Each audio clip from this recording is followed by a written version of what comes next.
You know, we hear the term moonshot thrown around all the time. But what does that actually mean? Like, what does it really take to pull one off? Well, today, that's exactly what we're going to do. We're going to dissect the anatomy of what is, honestly, one of the most exciting ideas in all of innovation. All right, so let me start by asking you a question. And it sounds like it has a really obvious answer, but trust me, it doesn't. What's easier, making something 10% better or making it 10 times better? Okay, so the answer, and this is totally counterintuitive, is that it's often easier to make something 10 times better. I know, it sounds crazy, right?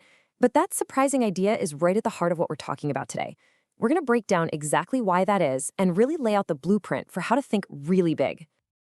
Okay, so first things first, let's get a really clear definition on the table. What is a moonshot exactly? Because it's way more than just having a big, ambitious goal. There's actually a specific formula to it. This idea was really popularized by the incredible innovators over at Google X, their Moonshot factory. And they said a true moonshot happens right at the intersection of three core elements. You've got a huge problem, a radical solution, and some kind of breakthrough technology.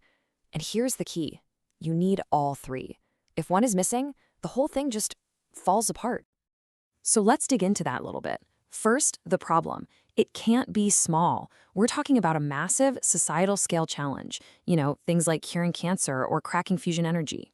Second, the solution has to be, well, radical. It should sound like it's straight out of science fiction. It can't just be a small improvement on what we already have. And finally, you need that breakthrough technology. That's the secret sauce, the key that actually makes the sci-fi solution possible.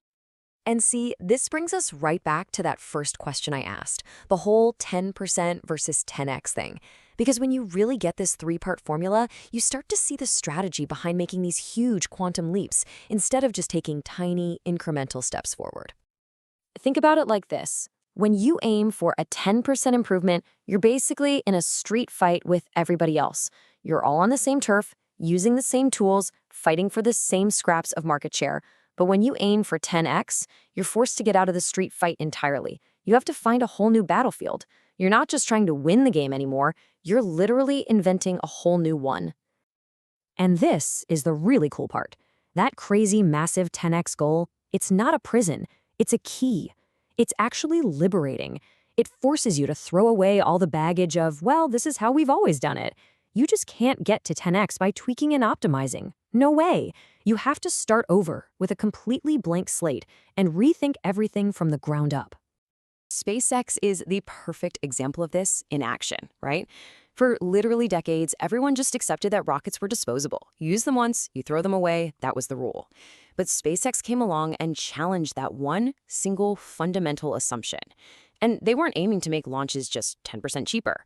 No, they were aiming to slash costs by a factor of 100. They completely rewrote the economics of getting to space. Okay, so we've got the what a moonshot is, and the 10x strategy behind it. But now let's talk about the who. What kind of person, what kind of mindset does it take to actually pull this stuff off? This is where it gets really interesting. You know, as humans, our brains are kind of hardwired with what you could call a linear bias. We naturally expect things to progress in a nice, neat, straight line. But here's the thing, technology doesn't work that way. It grows exponentially. It doubles and doubles again. Someone with an exponential mindset gets that. They see the curve.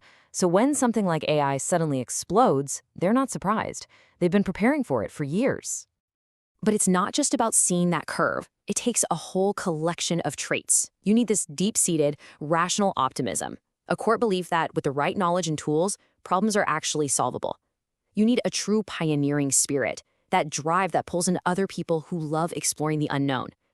And maybe most important of all, you need a powerful long-term vision, a North Star that's so bright and clear it guides the whole team through the storms of failure that are absolutely going to happen along the way. All right, so let's say you have the right idea. You've even got the right people with the right mindset. That's great, but that's only half the battle. Now for the really hard part. How do you build a place where these wild, fragile, radical ideas can actually survive, let alone grow? I mean, just look at a typical company structure. That whole org chart is basically designed to do one thing and one thing only: create predictable, efficient, standardized results. Its whole job is to stamp out weirdness and minimize risk. And hey, for running a factory, that's perfect. But for a moonshot, that same structure is a death sentence. A radical idea, by its very nature, is a deviation. It's a foreign body. And just like our own immune system, the corporate immune system is programmed to find that foreign body and destroy it, to keep everything stable and predictable. So, how do you get around that? Well, the solution has a pretty cool name. It's called a Skunkworks. And yeah, that term has a history. It comes from this legendary super-secret R&D group at Lockheed that built some of the most advanced planes ever, like the U-2 spy plane and the SR-71 Blackbird. The whole idea is simple but brilliant. You take a small, brilliant team, you isolate them from the mothership, and you protect them from all the corporate bureaucracy. You build a bubble where radical thinking isn't just okay, it's the only thing that matters. And inside that bubble, inside that Skunkworks, you have to have a totally different relationship with failure. The mantra is fail fast. You want to test ideas and find the fatal flaws as early as possible. Every single failure has to teach you something. That's what failing forward means. And you have to remember, in this world, a small failure that costs a little bit of money but prevents a gigantic company-killing failure later on, well, that's not a failure. That is a massive, massive success. Okay, I get it. This all sounds incredibly hard, super expensive, and unbelievably risky. So you have to be asking, why would anyone do this? Why bother? Let's talk about the ultimate payoff, because I promise you, it's probably not what you're thinking. Here's the truth. You simply cannot justify a moonshot using a standard ROI spreadsheet. It just doesn't work. The numbers fall apart when you're talking about something that could take 20 years and has like a 99% chance of failing. The real reason to do it isn't about short-term profit. It's about long-term transformative impact. It's about cracking open entirely new frontiers for all of us. And what's so amazing is that the biggest payoff often isn't even the thing you were trying to do in the first place. It's all the incredible side effects, the positive externalities that get created along the way. Chasing one giant goal creates all these unexpected breakthroughs that just spill over and benefit the entire world. I mean, just think about it for a second. Government-funded moonshots are the reason we have the internet, GPS on our phones, and massive advances in things like genetic sequencing. And there's one more really powerful effect here. These huge, ambitious projects, they're like a giant magnet for the world's best talent. The Apollo program didn't just put a man on the moon, it inspired an entire generation of kids to become engineers and scientists. It's a simple truth. The smartest, most driven people will always gravitate toward the hardest, most important problems. And that's what a moonshot is, the ultimate challenge. So there you have it. That's the anatomy of a moonshot. It's a powerful formula for taking on our biggest challenges. It's about thinking exponentially, building a safe harbor for radical ideas, and always, always aiming for transformative change. Which, of course, leaves us all with one final, very big question to chew on. What's the most important moonshot we should be aiming for next?